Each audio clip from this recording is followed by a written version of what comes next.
And now, for your listening pleasure,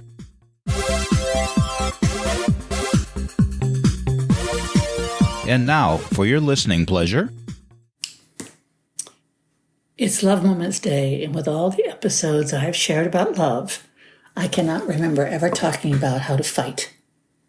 That's right, how to fight without turning your relationship inside out and upside down. I am Carol Lynn Sonic, life coach, author, and high-value woman, and this is my podcast, Thrive, and you're here because that's what you want to do. You want to thrive. Guess what? We're not perfect. We argue. We disagree.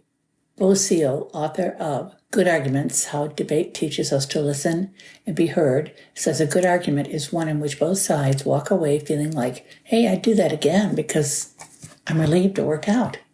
Well, he didn't quite say that. I added that. It's not supposed to be life-changing or a hugely positive experience, but it should be one that where you can shake hands and agree it's over.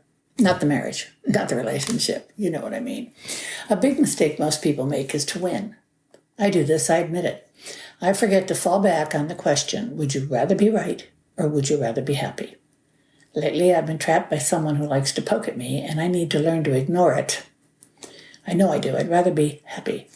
I need to learn to determine why it is so important to me to be in a disagreement.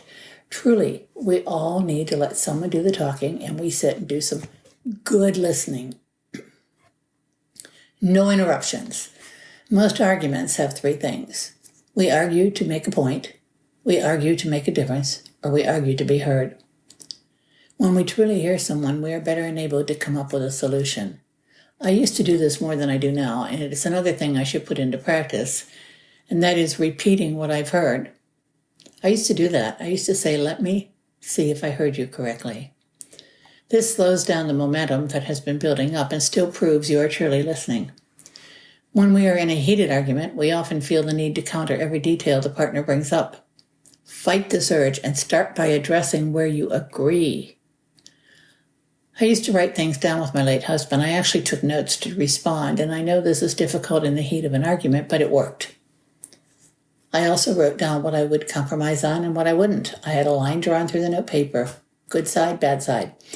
The worst thing anyone can do is tear down the other person or insult their intelligence. Attacking is an amateur response. I also recommend taking a break. Cool off. Reconsider things or get an opinion. Bottom line, it is not about who is right. It is just acceptance. I have an episode on letting go this weekend that speaks to acceptance. Please give that one a listen. Again, I'm Carol Lynn Sanic, life coach, author, high-value woman, and this is my podcast, Thrive. Thank you all so much for listening, and that is a wrap.